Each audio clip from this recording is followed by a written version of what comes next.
What happens when you get two guys from the street who absolutely love to eat and give them a license to rant? You get your hosts, John Pizzi and Mikey Sausage.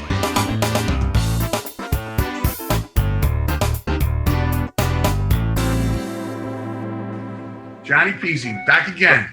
Sausage, how are you? I'm doing good. How you doing? I'm good. You know me. How you doing? I'm doing good. I just got back from the Bahamas this week and then did 5 shows on the weekend.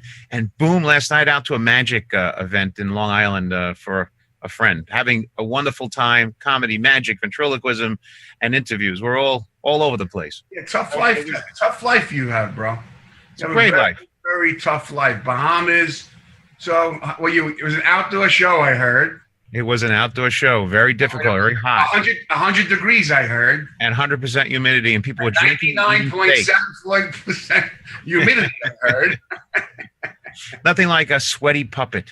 So, you were a little overweight little guy with a sweaty little puppet with a sweaty little overweight guy with pointy hair on a stage. A droopy hair. And you were entertaining the Bahamians. Well, the guy's a Bahamian, but he's from the UK. Who were very full, very drunk, and very hot. Not me. They were very drunk. Not me, yeah. Yeah. But the guy's a billionaire, and he's from the UK, and he's the nicest guy you've ever met. You know, you think when people become billionaires that they become very crappy or whatever, and he was a gentleman. I got to say, he's a very nice man. And he was drinking heavily, too, and I said to him, "You're such a nice guy. I would donate my kidney to you." And I said, "But looking at you, I think you're really going to need more of a liver instead." Did he like that? Did he get mad at you? No, he was a great guy. He's a very nice man. He had a beautiful wife who does all philanthropic work, and it was his birthday, and he had all his friends flying in from other countries. He's from the UK, and apparently he's now a citizen of the Bahamas because I guess they hide their money there or something. You can't say that.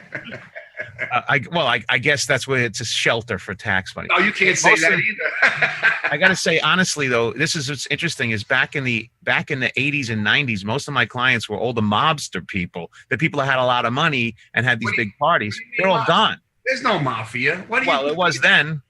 There's no mafia. But now, this whole world has changed. Now my clients are rich people from the UK that are living in the Bahamas. Oh, okay. Well, I think we have a guy from the UK today. I don't know how rich he is. That's right. And I'm looking forward to bringing him. But I know one thing. If you want to go to the Bahamas at night, he could teach you how to do it, probably. He could teach you how to go any way you want just by closing your eyes. Listen, I know that we changed the time of our show. We usually have a night show too early. So I know you're very excited to have this guy. I actually very am. I've been hearing about him. I'm very tired of hearing about him. So I think you should just bring him in. All right. Well, let's bring him in. And he is from the UK. I'm not sure what town in the UK, but this man has been around and he's written a couple of books. One is called Real Alien Worlds, a brief encyclopedia. And that was his recent book. And his previous book, which I've read, is called The Great Simulator. And I really love the cover of his book. The cover of his book, I don't know if you can see this here, but it's a picture. Yeah, very professional that you didn't have Rob just have a picture and put it up. I get that. I love the picture of this book because it shows a big blue ball of the world that we live in. Oh, and Rob, look at the screen. Rob's got a nice picture. He got it. There you go. And now he gave me the 2 middle fingers. Nobody knows Rob's giving us the finger, but he gave us this finger. It's the wrong one. I wasn't blaming the producer. I said you should have had Rob have that so he could have it done. Right. All right. Well, the name of this book, as you can see, was The Great Simulator. And it shows the blue ball, and it shows a picture of somebody on Earth, and it says, "You are not here," which is a beautiful way to bring in David, because people believe that the bodies that we live in are the bodies that we are, and they associate it with and become narcissistic and egotistical and live their lives through these physical senses that we believe is us. You said you live with a blue ball, right? Yes, 2 of them. All right, let's bring Mr. McCready. So here he is. This is a wonderful guy. His name is David McCready, born in the United Kingdom in the 60s, and he is a man that trains people how to find their astral self outside of their body. So let's bring him in. David McCready. Hello, gentlemen. It's lovely to be on the show with you. Hey. It's also great to be with a couple of guys who's got their sense of humor out front. like you two, because sometimes when you're talking to people, they're a bit dull and dry. But with you guys, it's a feeling that you constantly want to jump in and poke at stuff and find the absurdity. So we should have a great time today. It's a real pleasure. Thank you. That's awesome. Yeah, Mr. I'm glad to Pizzi. hear that too. I'm glad to hear that you guys have a good sense of humor. We love his sense of humor. So Most authors are not very necessarily funny people. They're just kind of dry themselves. So you can tell just from the smile that he's a hip, cool, easy to go with the flow type of guy. or where he comes from, we could call him a bit cheeky. Cheeky, right? Where in the UK are you, David? Well, as on the other side of the pond, you call it London, England. Oh, London. On the off chance that there might be another proper London place that somewhere else would want to live. But this is what it's like. It's a great day outside because we don't have proper weather over here. It's summertime, so it clouds over until the rain starts, and then it goes black properly. I was in London. Just let's see. In February, I did a party in for a lady. Actually, I met them in the Bahamas on New Year's Eve. But I did a party on February 4th in London for the first time. I've never been there till then. And their party was 3 hours north of London in a place called oh boy, it's eluding me. Hindlesham, UK. I'm not sure if it's 3 hours north. However, I spent 3-4 days in London, and I just fell in love with London. I thought I could live there in a moment. It was that real. It's really cool. And then I went on the tube and I traveled around the area, and everybody in London was so kind. I spoke to everyone on the train. Everyone was so approachable, easy to get along with. So maybe David's got an extra bedroom. Yeah, that's right. I'll be hitting his. Actually, I could just go there tonight when I astral project to his home. Right? As a matter of fact, your wife has beautiful drapes in that bedroom. So I don't want to embarrass you. So, in all honesty, though, people don't know. David teaches people how to astral project. So I guess we should start at the beginning, right? So, what is astral projection to the person that has no experience or idea of what this is? Okay, let's go. Most people have had bits of experience of coming out of their bodies when they're falling asleep. And what often happens is you're just drifting off into sleep state, and suddenly it feels like you're weightless.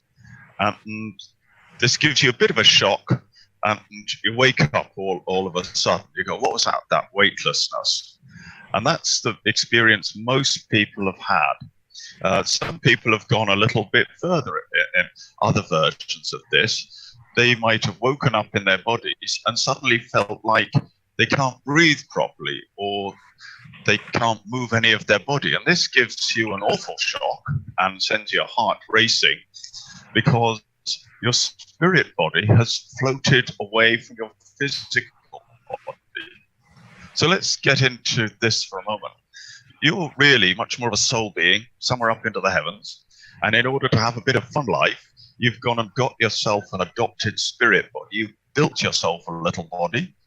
And then you found a nice couple of parents to get you conceived and born into this world. And at the moment you pop out of your mum's tummy, that's when you take your first proper breath and properly link in with your body. But you're never really fully attached to it. The truth is that you're always that soul being, and you've always got a spirit body which floats out of its physical form every night, or if you take some wild drugs. Over to you guys. Is that explaining it? But don't they? Isn't there a name? Don't they call it like sleep paralysis? Isn't there some kind of like name they gave that? Because it happens to me a lot. I mean, where you felt like you're held down and you can't move, and you're worried about you can't breathe, and you're aware of your surroundings, but you can't move. That's called overeating, sausage. That's overeating. But the doctor said, they call that sleep paralysis or something like that. Or it happens quite often. That's the beginning of doing what they call an astral projection, or going out of body, where your spirit body has disconnected from the physical one. And the mistake that you make in that in the beginner state is trying to move your whole body. It's trying to get the whole body to shift. If you just tried moving a little finger or one of your toes, you snap straight back in. That's the way back at that moment. But if you try doing the whole body, you nearly give yourself a heart attack because it feels so scary to not have the movement of your body, not be able to cry out or do anything. I will tell you one thing, Dave. There's one time, and this, I don't know how long ago, that I swear that it felt like I was going, and I was so afraid that I stopped myself, and I really felt that. That's the dead honest truth. I got absolutely terrified. It's like I felt like my heart was going to come out of my chest, and I felt like I was dying. I felt like I was dying, and I just stopped myself. But must have had one of them moments. Are you referring to the point where, when sometimes you're just falling asleep at night and you're just falling out, and suddenly you catch yourself falling, like you feel like you're falling down a cliff, and then you catch yourself and you're like, oh, okay, wow, I almost crashed out. You mean that? Sleep paralysis is different from that brink of falling off the bed feeling. That's the other feeling people very regularly get. It's like suddenly you've gone weightless or you've fallen out of your body. And that's when your spirit body is starting to float free of your physical body. And when you die properly at the end of this lifetime, that will happen once and for all. And you're not getting back after that one. You're going to be traveling to the church service in spirit form and saying hello to all your relatives. So you pretty much in a very ethereal way. That's what goes on. You must pretty much believe in these people that said they've died and come back and they've floated over themselves in an operating room or wherever they had passed away. Or there's got to be some truth to that in your mind, that they came back into their body, they were revived or whatever. So Yeah, well, it's not so much a case of believing, and when you get to experience these things for yourself, it's not a hypothetical. Right. It's much more of your reality. And just on a little story, a client of mine who I work with, he described his first accidental experience of going out of body was when his evil older brother tried to strangle him. And he remembered that day. There he was in a jumper that his mom had given him, one of those jumpers that children hate having, but when your mom forces it to wear it, you're stuck with the damn thing. You've got no choice. So he's in this jumper with a huge, cute bumblebee on the front that he hated and would have squashed if he could. But anyway, evil brother strangled him that day and knocked him into unconsciousness. And he said he found himself on the ceiling, looking down at his near lifeless body, where body below had passed out. And he said in death, he discovered that he was still wearing this horrible jumper because it was so associated with his human personality that he thought that had become part of him. Wow. So does that mean there's stages? In other words, is there stages then to the ethereal? You go from 1 to 2 to 3 to 4?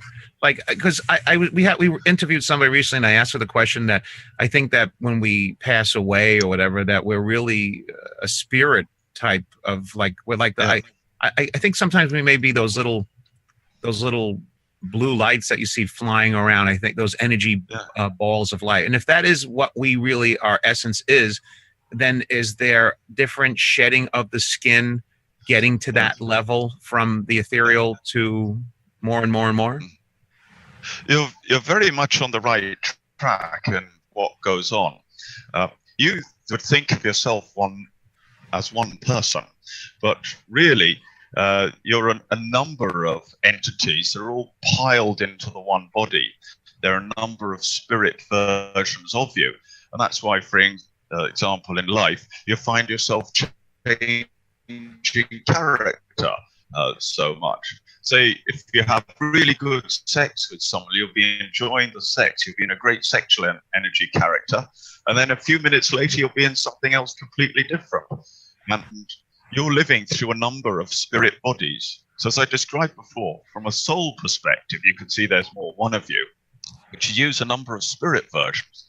And when that physical body dies, those spirit bodies all have to split off and break apart. I don't know. Do you have Lego where you are in the States? A little child's toy with plastic bricks. What's it called?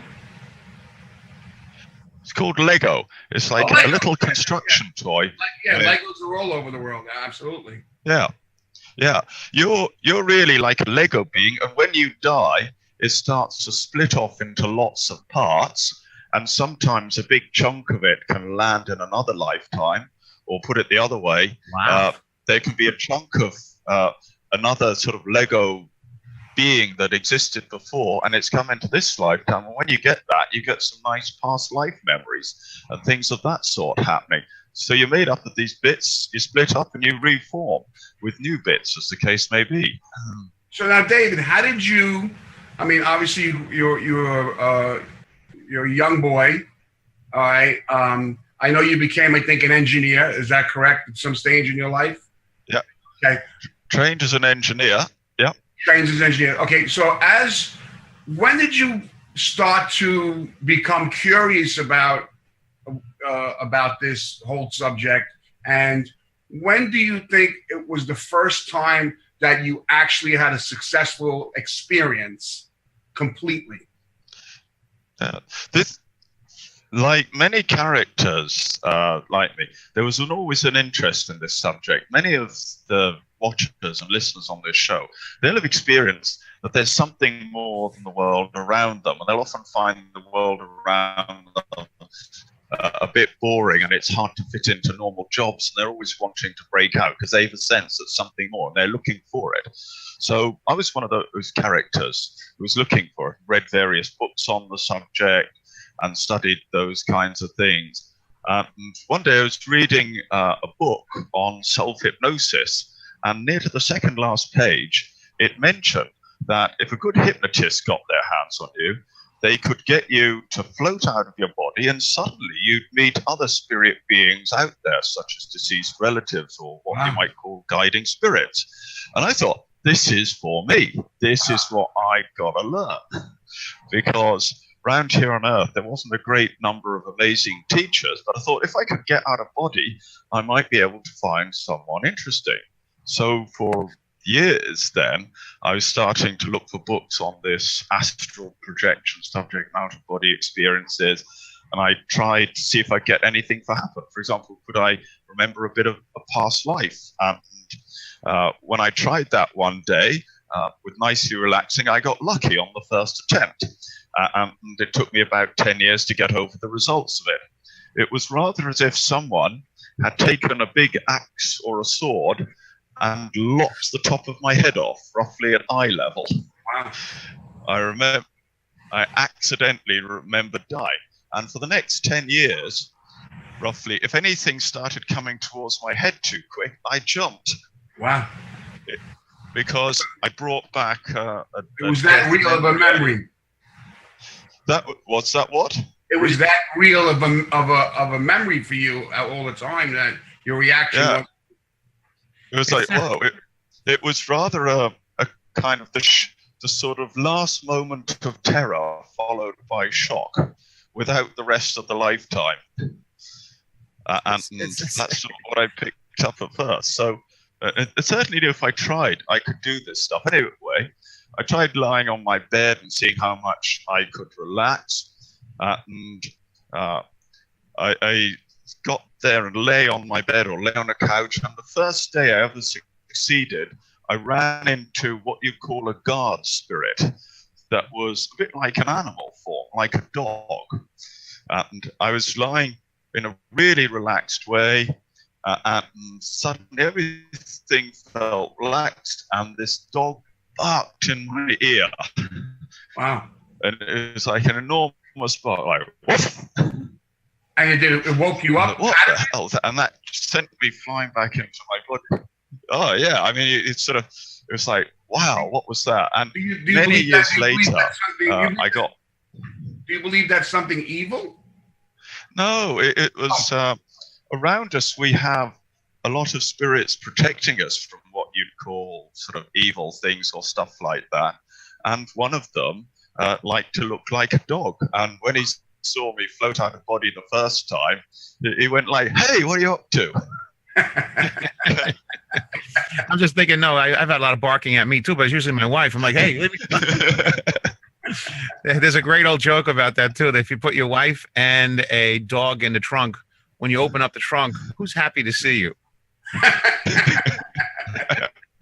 No, but this, it's interesting what you said about the barking, because I have a friend of mine that experienced something similar to this, and he said that he heard this really loud noise, like a train was coming closer and closer, like not the whistling of a train, but the motion, the swishing, like whoosh, getting louder and louder, coming towards him, and he went into that astral state.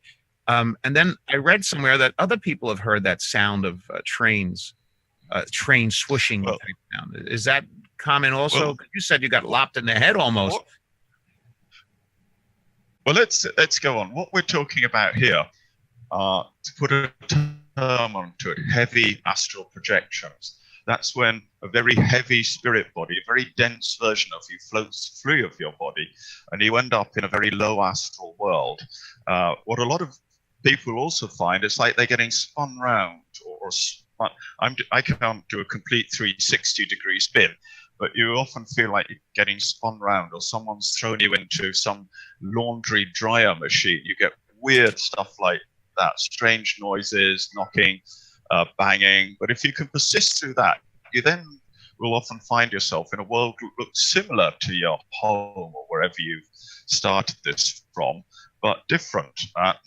For example, I used to test if I was projecting or not in the early days by seeing if I could leap out of what seemed like a sort of bedroom window, and the not killing myself on the impact with the ground would prove that everything was okay and I was projecting fine. But in later life, I wouldn't advise people to go that route, because some people try this using drugs, and that day they might not have left their physical body lying on the bed. They might send the whole physical. No, yeah, that's happened quite a bit that people have taken like mushrooms or acid or something, and I know guys that have ran into traffic, and I'm serious, dead serious, like have really hurt themselves. Now, when you have this out of body experience, do you have a full memory of what and where and who and what happened when you finally wake up later or come back, or however? That's a good question, Sausage. How you want to put it? I mean, do you have? Well, if you're doing this when you're not too asleep, you're likely to bring back a memory of it. These things tend not to last too long. And if like you wake yourself up and remember a little bit, then it all sticks. And you'll remember what was going on in these heavy projections. Because otherwise, if you do it in the middle of the night, you could do something interesting. And then if you fall back to sleep, you get lost in some dreams or something like that. That'll be a confusing mess. So you're better off actually projecting in the middle of the day if you're trying to do it. So the memory is sharper and you really catch it. So that's I'll tell you the story then of what happened next. I was mucking around like this, but and a little bit of a delay. That's a better time of day. Do it when middle of the night, you're probably going to lose it. Might happen, but probably lose it. So the next thing was, I wasn't meeting any guiding spirits yet. So whilst I was jumping out of bedroom windows, seeing what happens if I tried standing in front of automobiles that came straight at me and not die, I needed to find these guiding spirits, and they weren't anywhere near. So I then chanced across the hypnotist guy, and the hypnotist taught me how to relax a bit better. And then when I started relaxing a bit better, I found I was able to float out of body in a much more controlled way. And I bumped into the first guiding spirit, who then sat me down and taught me the telepathy for yes and no. Because here on Earth, we speak English, which is the communications language of most of Earth now. But once you get out of body, the international language there is a telepathy.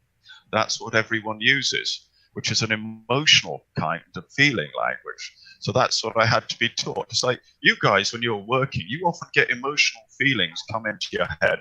You translate it into thoughts and words, and off you go. So if you're wondering what telepathy is, It's the emotional feeling that comes into you. Does that make some sense? Yeah, absolutely. So instead of translating your feeling into a physical like language, you have to now use your mind.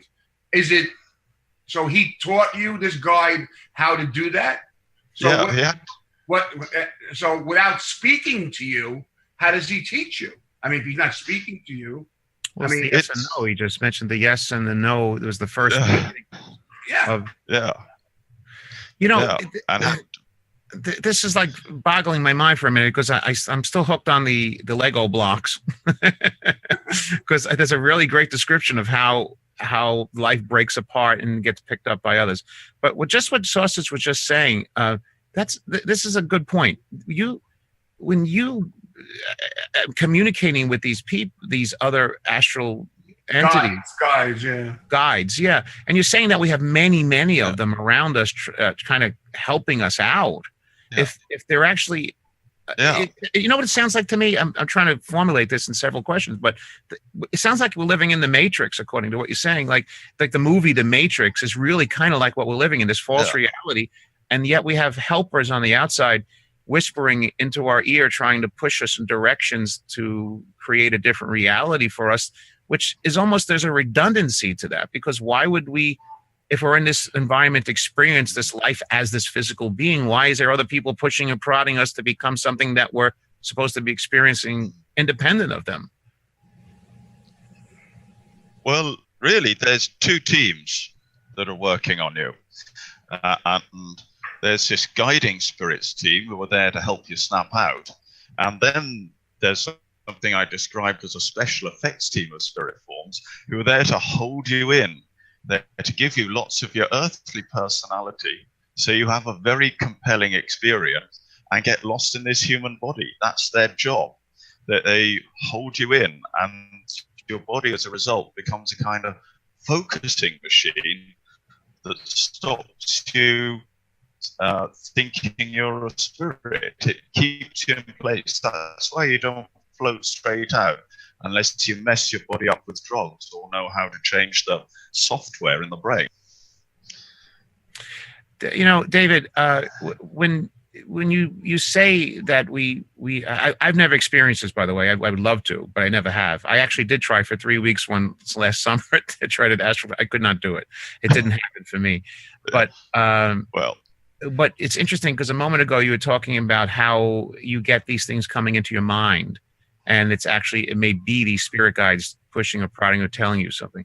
I do experience that often, and I don't know what you call it.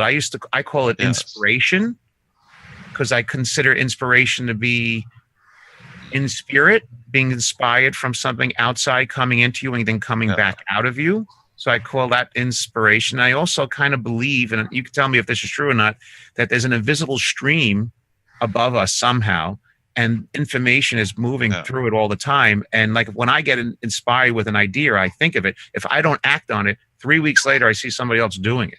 And I always think it's like being given to you. And if you don't act on it, it's out in that stream for someone else to grab, pull down, and take advantage of. Is there any connection to that with what you're saying?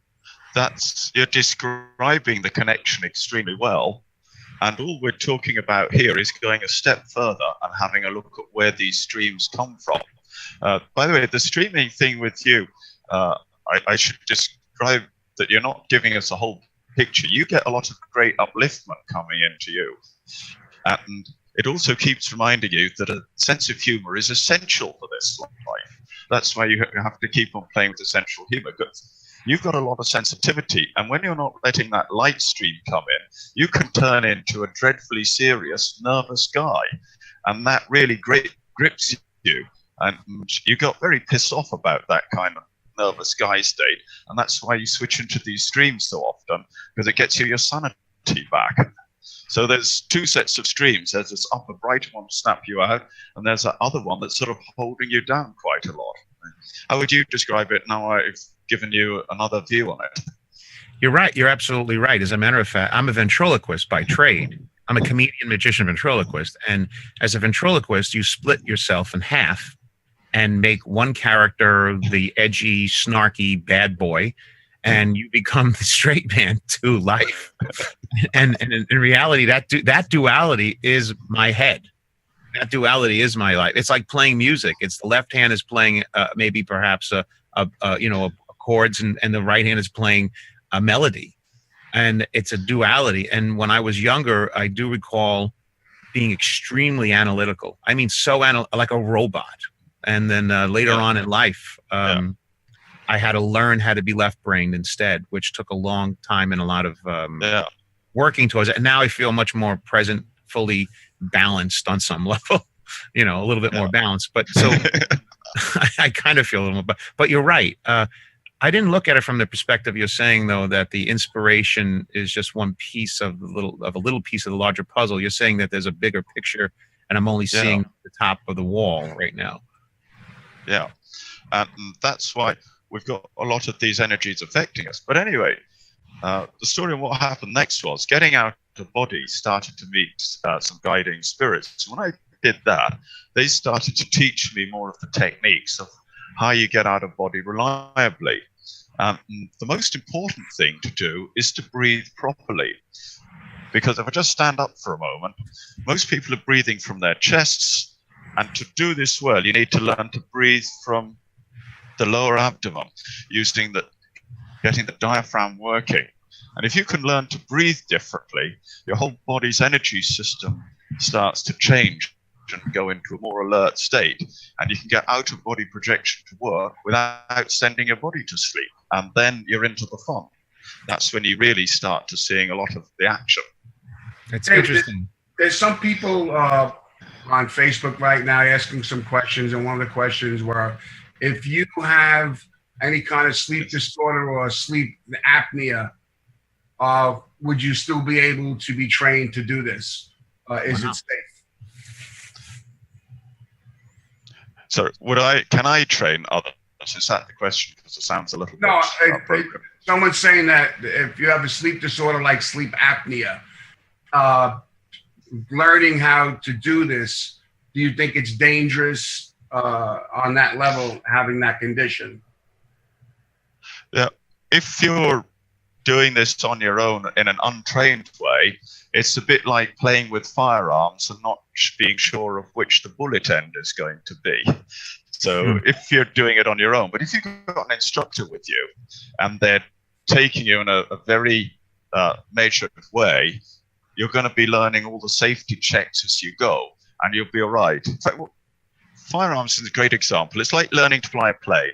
If you got into a plane on your own, started the motor and set off down the runway, you'd probably crash. But if you've got an instructor with you, they take you with you all the way, and then it's like flying with someone else, because when you're going into the astral world with an instructor, the instructor goes with you. And by this means, you start to learn how to see clairvoyantly, because most of you guys, you can see clairvoyantly quite well, but you haven't learned how to manage it yet.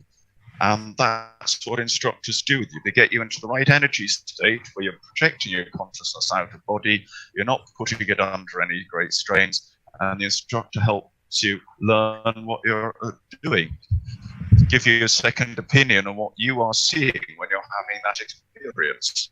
So when people come to you for instructions, and let's say they get to that state, when you're watching them, do you see any movement of their body, or are they just still?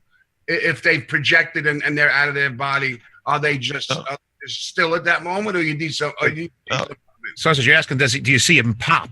Like, do you see him pop out? No, anything, any kind of movement. Are they like even talking? And do you see him?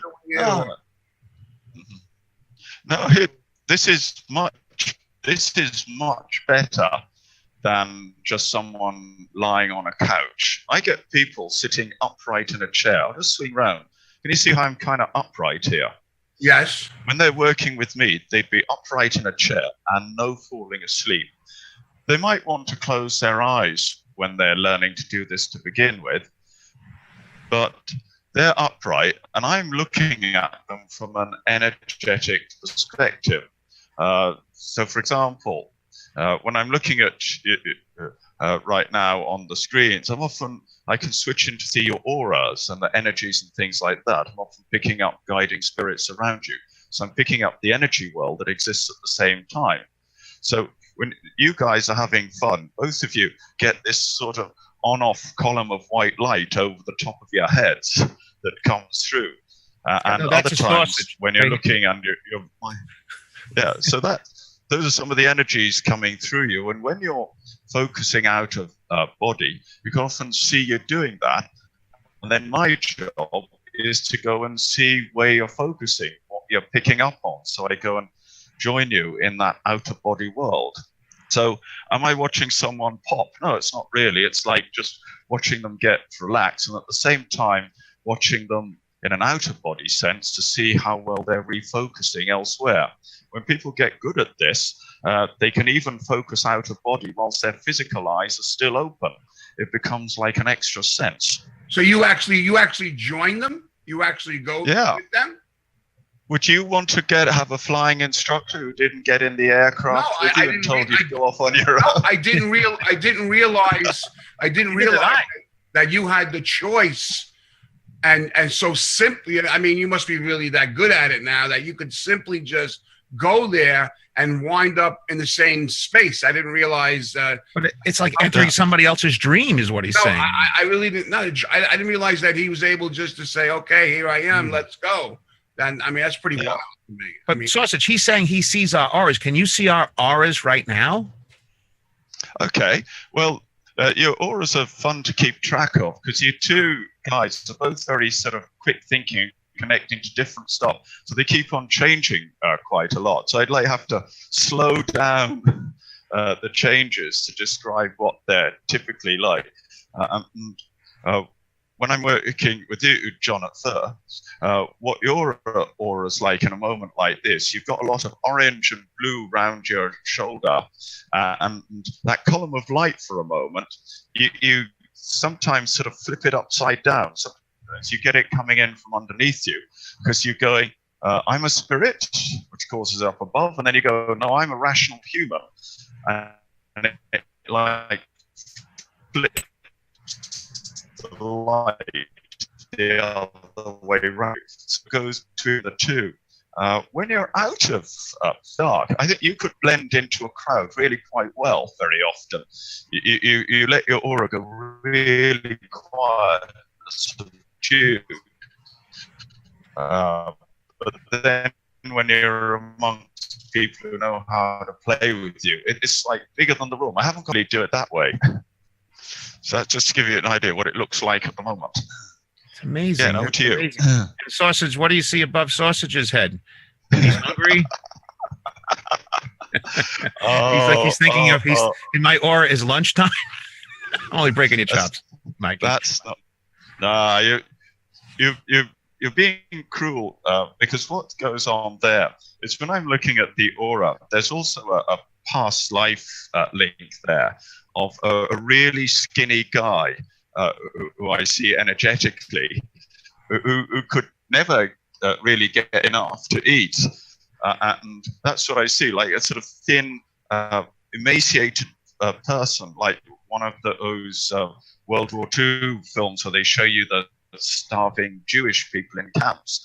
There's that kind of energy about him. And even though he eats a lot, it's like an energy of I've got to have enough of what I need around me. I must have a good larder full.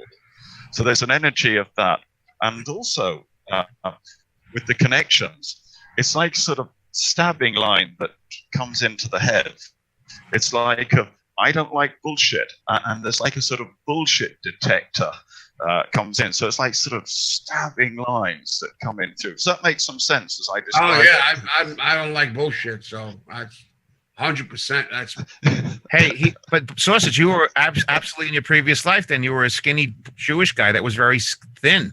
I'm making up for time. Yeah, but was he bald too? No, it's just that's pretty crazy.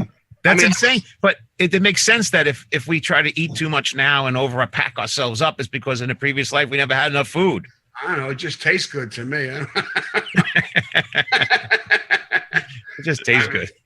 Now, when you see the colors, the aura, do the colors, are they always the same meaning? Does blue mean the same thing? Does red mean the same thing? White, orange, is that always the same thing to you? No, it depends on who's interpreting it the way you see it. Okay. Because it's a very personal thing. There are some general tendencies to get us started, but after that, you've really got to get your own personal feel and rapport with the subject. And what I like about you, when we were talking about the reds, you really flashed the red energy into your bodies quite well there.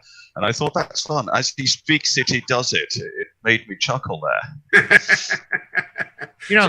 So then, I mean, is this something that all of a sudden, I mean, obviously you weren't walking around with seeing people's auras your whole life. Is this something that you learned or just happened, or you always could do it? Or well, I was taught how to do it by these guiding spirit characters. Wow. Because they didn't have access to a good physical teacher at the time.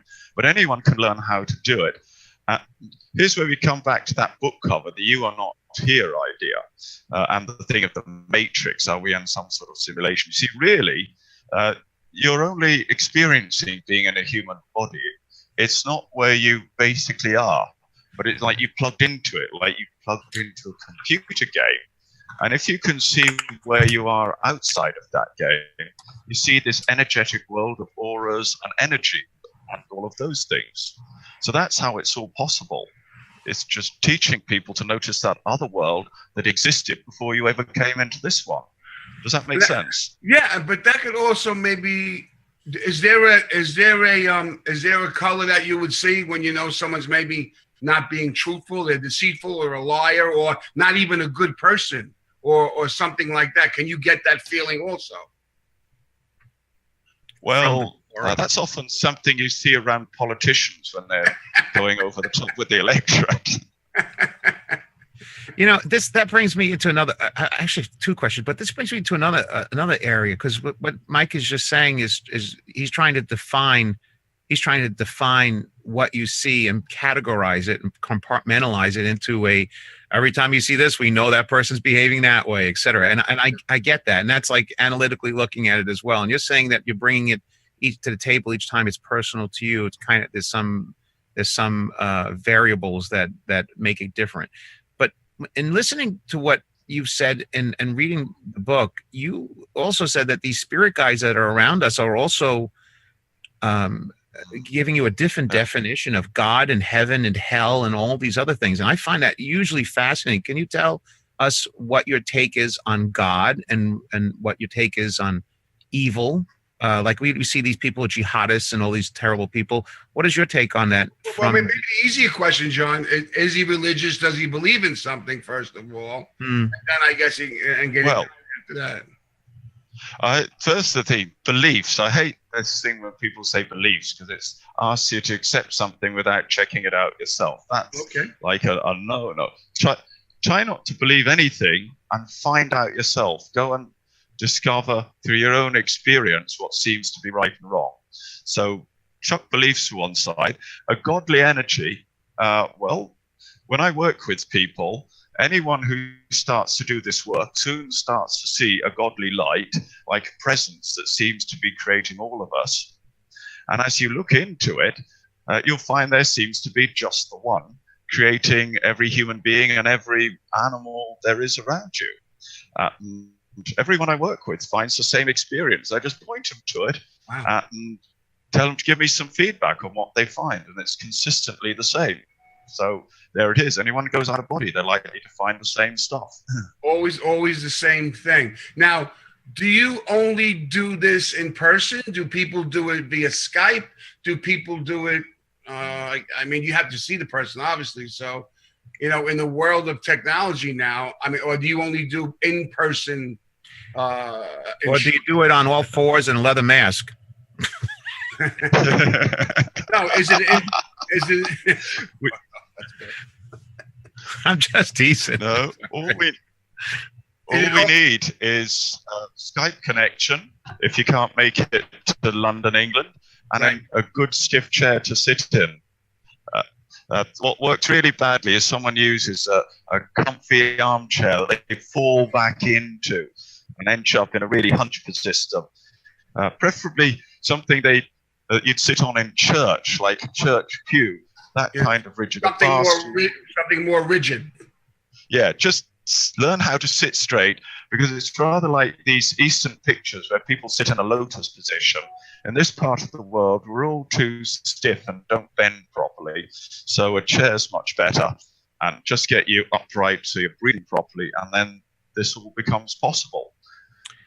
But you just said a moment ago, though, about people finding the same source of God. And by the way, I love what you said about beliefs, because I've put a lot of thought into beliefs. And I don't know who said it, but I read somewhere once that somebody said there's beliefs and knowings.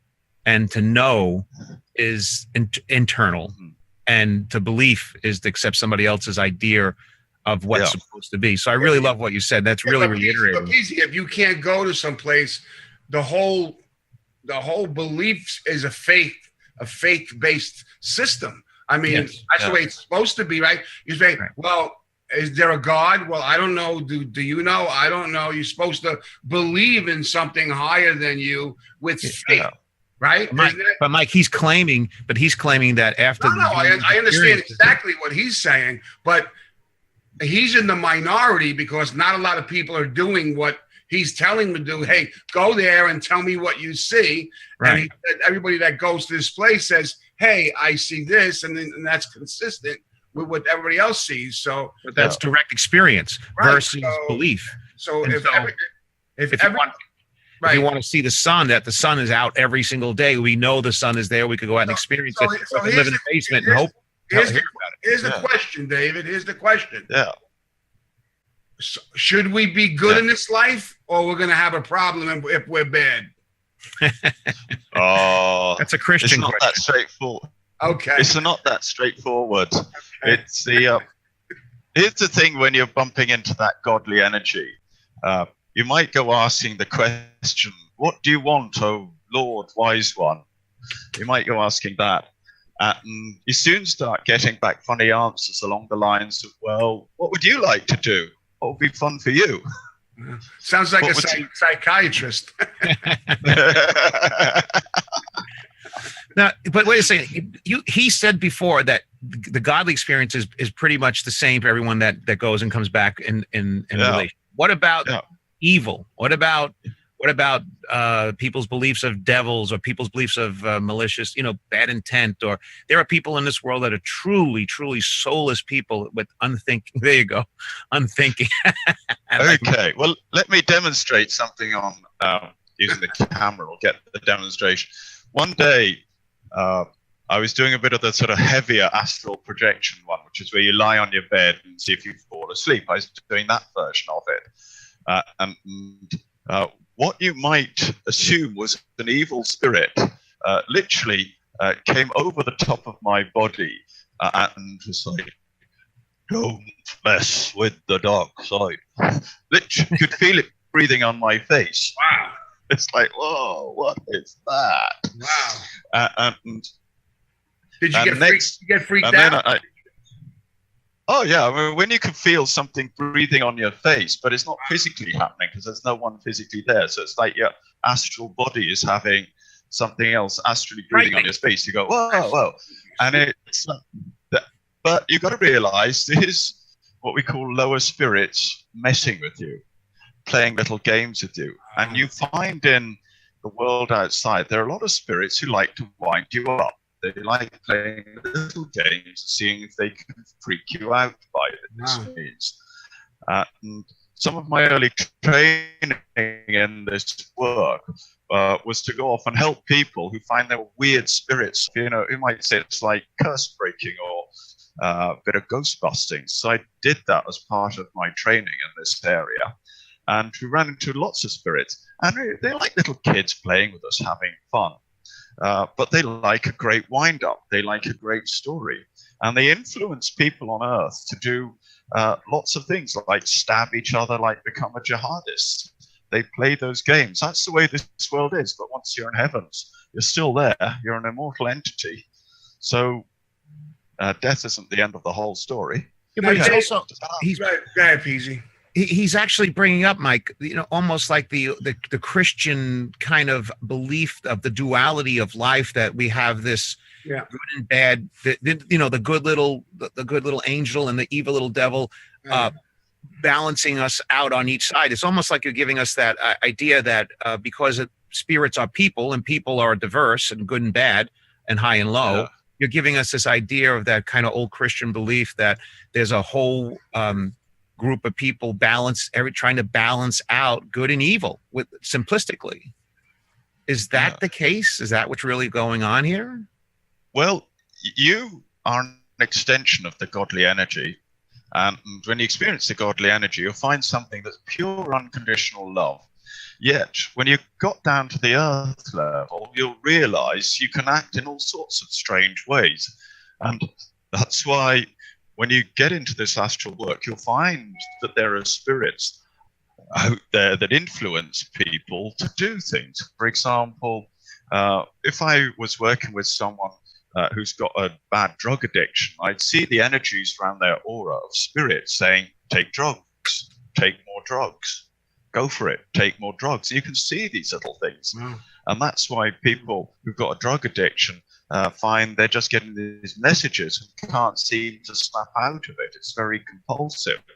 So when you look in the astral world perspective, it starts to explain a lot of what's going on here. And it's a real-time adventure. Yeah, my guy's always telling me to eat. Eat, Mike, eat. I think I'm connected to your spirit, Mike. Oh, we got the same spirit? In your case, it's like, eat or you'll die. Now, you're married. Do you have children? It's like an eat or you'll die. Must eat. You do have children, David? And in this respect, I do have kids. I'm like a married guy, and the story of the kids was fun because I was teaching people how to see things out of body. And one day I found this little boy going, "Hi there, I'm your son to be," because he wasn't born then. And with the people I was doing these exercises with, they learned to say hello to him too. And we all got to know him. I did say to this guy, are you going to be the next Einstein? I want to be a proud father. I want you to be a genius. And he said, sorry, Dad, it's not going to be like that. He explained that he was going to be a slow learner to begin with. And subsequently, when he did get born years later, it was announced that he was an autistic kid and would have some learning difficulties. And the doctor said, Mr. McCready, are you shocked about this? I hope you're not too upset. And I said, well, not really, because he told me years ago he was going to be a slow learner, but he'd be all right in the end. So I'm cool with it. Wow. I just love this. This is such a wonderful conversation. And then I could clearly see other people watching this saying, McCready is a crazy guy. He's a crazy guy. I mean, I get it. I understand it, but I can see people judging this as being like, oh, come on, Well, here's the thing. If I sit down with anyone who wants to learn, they will learn. Much in the same way, if anyone wanted to learn to fly a plane, if we get them into that aircraft, they're going to learn how to do it. It's not a problem. Hey, David, can you self-hypnotize? Is that possible? No, I'm probably rubbish at self-hypnotizing, but I know how to get into a relaxed state to make the cool stuff work, and that's what I can teach you to do. Yeah. What about the kids? You said you read a book about self-hypnosis. I was just curious if it was, and they say not everybody can be hypnotized. Are you of that belief also? Yeah. Everybody can be hypnotized? I'd be one of the guys who'd be shit hard to hypnotize because I wouldn't trust anyone to do it. What about transcendental meditation in comparison to astral body? Where is the level of that in relative to, TM relative to astral? Yeah, it's all going in the same direction. These are universal truths, and they can take us in the same direction. So transcendental meditation is taking you that way. But if you don't have an instructor with you, prodding you and getting you to do a bit more, you're not going to find a lot of the fun stuff, because it takes a little bit of help and just learning how to get the clairvoyant vision recognizable. But I'll just carry on with the kids. So they used to see the sun, and then we found him showing up with the little sister. And that's in fact the way that they were born, son, both boy, and they explained what their characters were going to be like, which proved to be correct. And finally, they started to show me an image of who their mom was going to be. So I started to see an image of a very nice, pretty blonde woman. But unfortunately, she wasn't the girl I was going out with at the time. So this meant kids are going to get... This is great. We had to find their mom next. And eventually I got shown this energetic thing of I would meet their mom, but it wasn't just there yet. And the vision of the mom to be explained how to handle the relationship I was in, because it wasn't really going to go anywhere, but it needed to be sorted out. So you might say the mom to be sorted out her adversary on earth, you might say. Got the nice girl I was going out with at the time, but it wasn't going to be the kid's mom. And that was the end of that relationship in the end. And a few weeks after it ended, wife-to-be was there on the scene. I had a sense that the day I was going to meet her, and I was looking at her going, who's my wife going to be? Who's my wife going to be? But it was a choice of one woman I had bumped into before, but suddenly there was this connection. Bit of red energy we talked about earlier. I could feel this sort of lower chakra connection with us. Right. So I brought her back to my flat there and then and moved her in straight away and gave her the keys. And we set off from there almost instantly. And then the rest is history, as they say it, right? He can open up a precog relationship service. You know, like 1-800-Farmers. We'll tell you what farmer you're going to date. That's so fascinating. So he has a precognition of the future of your relationship, your children, the people around you. Can you see your death? Can I see a death? Your death. I don't really want to at the moment. Okay. But I've seen other versions of me that have shown up in other places. So it's kind of like an immortal game. I might just mention at my wedding as well, because I taught people how to do this. One of the guys speaking at the wedding was joking about the wife, saying she's here now. And we'd all met her before, and it's lovely to see how she's turned out the way we used to see the vision of her. So it's really a great thing. And when the kids were born, even though babies are inside the womb, the spirits only partially connect until the body comes out of the womb. And then when it happens, it's like you can see these energies coming down and the whole baby body is properly animated. Wow. That spirit climbs in 100% compared to, say, 10% earlier. Sorry? How about if it's a Same C-section? story. Yeah, once that body starts taking its first breath, that's the time to power it up. And with my daughter, when she was born, she was like stillborn, had come out of mother's womb and was lying motionless. Wow. On the delivery couch, and I was at the back of the room because they were having a bit of medical emergency at that moment. And there was this motionless baby body. And so I was standing on a birthing bath at the time, trying to get a bit of purchase because there were a lot of midwives there. And I was looking down. I thought, let's switch into clairvoyance and see what's going on. And I saw the spirit of my daughter-to-be standing beside the body. And I was standing thinking at the back of the room, hey, girl, you're in the wrong place. You're meant to be in the body, not outside of it. And by the way, that was the same thing with the conception. Well, Mr. P, that hour went by really fast, man. Oh, God. Do you want your kids watching you having sex with your parents at that point? There you go. David, yeah, we have to. I'm so sorry to even. I want to wrap this up. We have to wrap this up, and yet I'm like, I could sit here and talk to you for hours. Would you come? Because I'd like to talk to you just about your second book, the most recent book with the aliens. Would you come back at a future date when we do this again? Yeah, guys, it'd be a pleasure to do that because there's so much material here. I know. Yeah, so much for an hour. So how can people get in touch with you if they're interested in you helping them? If they go to the website, greatsimulator.com, I hope you put it up on your links, they'll find something that says astral projection made easy. If they get the spelling wrong, they'll get something called greatstimulator.com, and they'll find pornographic images.